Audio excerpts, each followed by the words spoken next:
Data di bawah menunjukkan masa yang diambil oleh 50 orang murid yang datang ke sekolah dari rumah mereka. Masa yang dicatatkan dalam minit terdekat. Bina satu jadual kekerapan supaya bilangan kelas menjadi 5. Kemudian nyatakan had bawah, had atas, titik tengah, sempadan bawah dan sempadan atas bagi setiap selang kelas. Okey. Sekarang ni kita kena cari saiz selang kelas dulu. Okey, merujuk nota di bawah, saiz selang kelas, nilai data terbesar tolak dengan nilai data terkecil bahagi dengan bilangan kelas. So dekat sini, nilai data terbesar dia 49 tolak dengan nilai data terkecil 1 bahagi dengan bilangan kelas iaitu 5 sama dengan 9.6. So, kita kena bundakan dan jadikan dia 10. Oleh itu, cara nak cari kelas dia, kita mulakan dengan 1. Jadi 1 tambah selang kelas 10. Untuk cari yang kelas kedua tu, 1 tambah saiz selang 10 dengan 11. 11 tambah selang kelas 10, 21 dan seterusnya. Kemudian, kita dapatlah kelas tu 1 hingga 10, 11 hingga 20, 21 hingga 30, 31 hingga 40 dan 41 hingga 50. Kemudian, kita kena cari kekerapan. Cara-cara kekerapan ni ialah bilangan kelas 1 hingga 10 tu ada berapa. So, kita kira ada 9. Kelas 11 hingga 20 ada 20. Kelas 21 hingga 30 ada 13 dan seterusnya.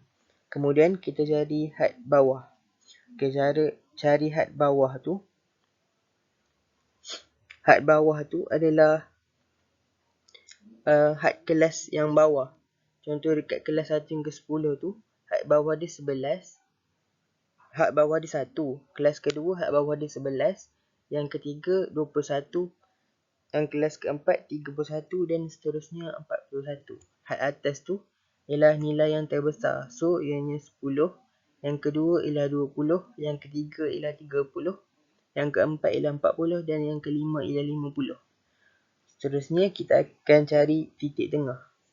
Okay, cara cari titik tengah ni ialah had bawah tambah had atas bahagi dengan 2. Jadinya yang kelas pertama tu had bawah dia 1 tambah dengan had atas dia 10 sama dengan 5.5. Dan yang seterusnya, kelas 11 hingga 20, had bawah dia 11 dan tambah had atas dia 20 bahagi dengan 2 sama dengan 15.5 dan seterusnya.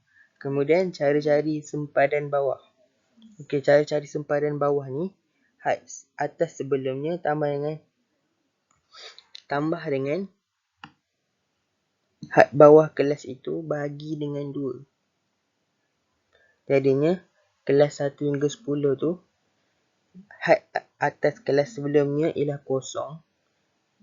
Tambah dengan had bawah kelas itu ialah 1 bahagi dengan 2 sama dengan 0.5. Yang 11 hingga 20 tu, had atas kelas sebelumnya tu 10. Sebab dekat sebelum dia 11 kan 10. So, had bawah kelas tu sama dengan 11 tambah bahagi dengan 2 sama dengan 10.5 dan seterusnya. Kemudian cara cari sempadan atas ialah had atas kelas itu tambah had bawah kelas selepasnya bahagi dengan 2. Contohnya yang kelas 1 hingga 10, had atas kelas itu ialah 10 tambah had bawah kelas selepasnya. Had bawah kelas selepasnya ialah 11. Bahagi dengan 2 sama dengan 10.5 dan seterusnya. Kelas yang kedua tu 11 hingga 20.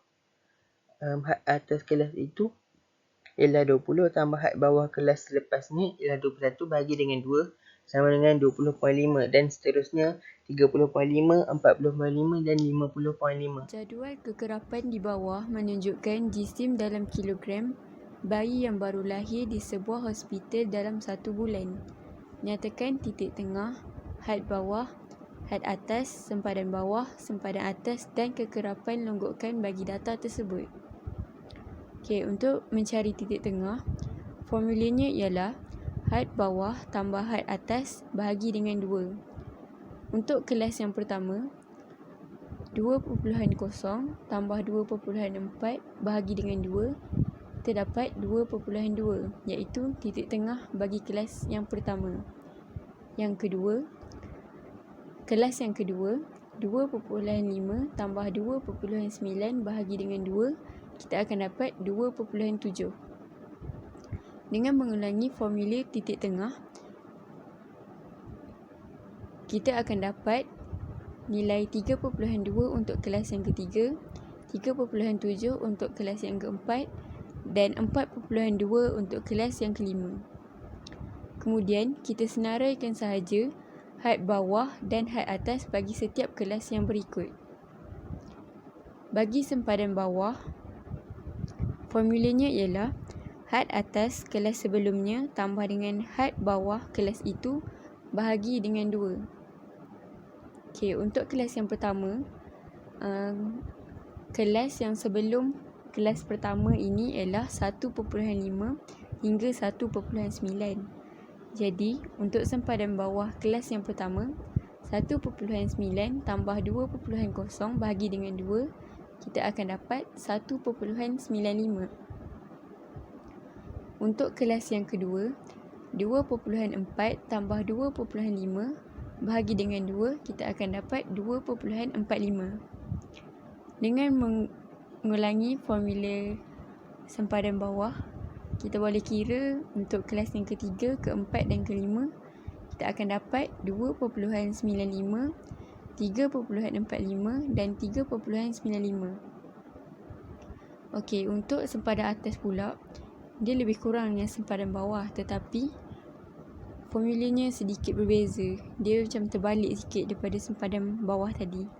Sebab formula dia, had atas kelas itu tambah dengan had bawah sebelum kelas yang sebelumnya dan bahagi 2. Okey, untuk kelas yang pertama, 2.4 tambah 2.5 bahagi dengan 2, kita akan dapat 2.45. Bagi kelas kedua, 2.9 tambah 3 bahagi dengan 2, kita akan dapat 2.95. Ulang formula sempadan atas untuk mendapatkan sempadan atas bagi kelas yang ketiga, keempat dan kelima. Bagi kekerapan longgokan, kita perlu menyenaraikan semua kekerapan data ini dulu untuk lebih memudahkan kerja kita. Bagi data ini, kekerapannya ialah bilangan bayi. Bermula daripada 9 adalah kekerapan longgokan kelas yang pertama. Kemudian untuk kekerapan longgokan kelas yang kedua, kita perlu tambah dengan kekerapan kelas kedua. Jadi, 9 tambah dengan 15 iaitu 24. Kekerapan longgokan kelas yang kedua. Untuk kekerapan longgokan kelas yang ketiga, kita perlu tambah kekerapan longgokan kelas yang kedua tadi dengan kekerapan kelas yang ketiga, iaitu 24 tambah dengan 24, kita akan dapat 48. Dengan mengulangi formula yang sama, kita akan dapat kekerapan longgokan untuk kelas yang keempat dan kelima ialah 68 dan 78. Jadual kekerapan di bawah menunjukkan jumlah jam tidur dalam sehari bagi sekumpulan pekerja di sebuah kilang dengan menggunakan skala 2 cm kepada 1 jam pada paksi mengufuk dan 2 cm kepada 20 orang pekerja pada paksi mencacang. Bina histogram dan poligon kekerapan pada graf yang sama bagi mewakili data tersebut. Okey, untuk melukis histogram, kita perlu tahu sempadan bawah dan sempadan atas dia. Dan untuk poligon kekerapan, kita perlu tahu titik tengah. Okey, jadi kita kena kira titik tengah bagi setiap kelas. Macam contoh, kelas yang pertama, 4.05 tambah 5.04 bahagi dengan 2, kita akan dapat 4.545. Kita ulang formula yang sama untuk kelas yang seterusnya. Kemudian, kita perlu senaraikan pula sempadan bawah dan sempadan atas bagi setiap kelas. Dengan menggunakan formula sempadan bawah dan sempadan atas, kita boleh senaraikan semua sempadan bawah dan sempadan atas bagi setiap kelas. Okey, untuk histogram dan poligon kekerapan, Bagi paksi mencacang iaitu paksi Y adalah kekerapan data tersebut iaitu bilangan pekerja. Dan untuk jumlah jam merupakan paksi X ataupun paksi mengufuk data tersebut. Jadi kita mula dengan 4.045 dan 5.045 bagi mewakili satu palang. Palang ini mewakili 1 jam. Jadi kita menggunakan skala 2 cm untuk 1 jam. Tinggi setiap palang merupakan kekerapan data tersebut. Sebagai contoh, kelas yang pertama, kekerapannya adalah 2. Jadi, tinggi palang tersebut adalah pada kekerapan 2. Kemudian, kita buat palang sampailah kelas yang terakhir. Okey, untuk poligon kekerapan pula, kita kena plotkan graf pada yang depan sekali ni, iaitu dan hujung sekali, iaitu sifar. Kemudian barulah kita lukis titik dekat tengah-tengah palang tersebut. Okey, kemudian kalau dah siap plotkan titik semua tu, kita sambungkan garis daripada yang first tadi, yang dekat kosong tu, kita sambung sampailah yang kosong yang terakhir. Kita akan dapat poligon kekerapan bagi data ini. 7.1b. 1.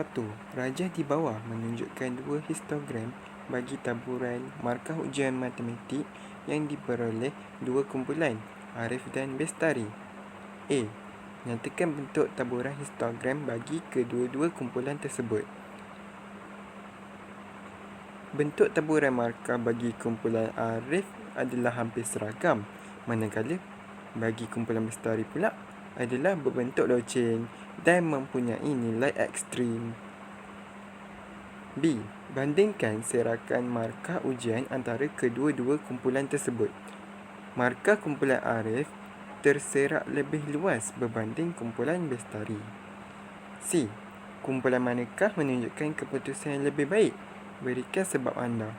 Kumpulan Bestari kerana kebanyakan markahnya adalah lebih baik. B nombor 2. Rajah di bawah menunjukkan hasil kajian lalu lintas kereta di 2 buah lokasi yang berlainan. Setiap lokasi mengambil catatan laju bagi 50 buah kereta. Nyatakan A. Nyatakan bentuk taburan bagi kedua-dua lokasi itu. Okey, jika kita perhatikan lokasi A itu, bentuk taburan bagi lokasi A itu adalah pencung ke kanan dan lokasi B adalah berbentuk loceng. Soalan B, bandingkan serakan laju kereta bagi kedua-dua lokasi itu. Taburan laju kereta di lokasi A, kalau kita tengok terserak lebih kecil berbanding dengan lokasi B. Lokasi C, pada pendapat anda, lokasi yang manakah mungkin mewakili kawasan lebuh raya dan kawasan perumahan? Lokasi B mewakili kawasan lebuh raya dan lokasi A mewakili kawasan perumahan.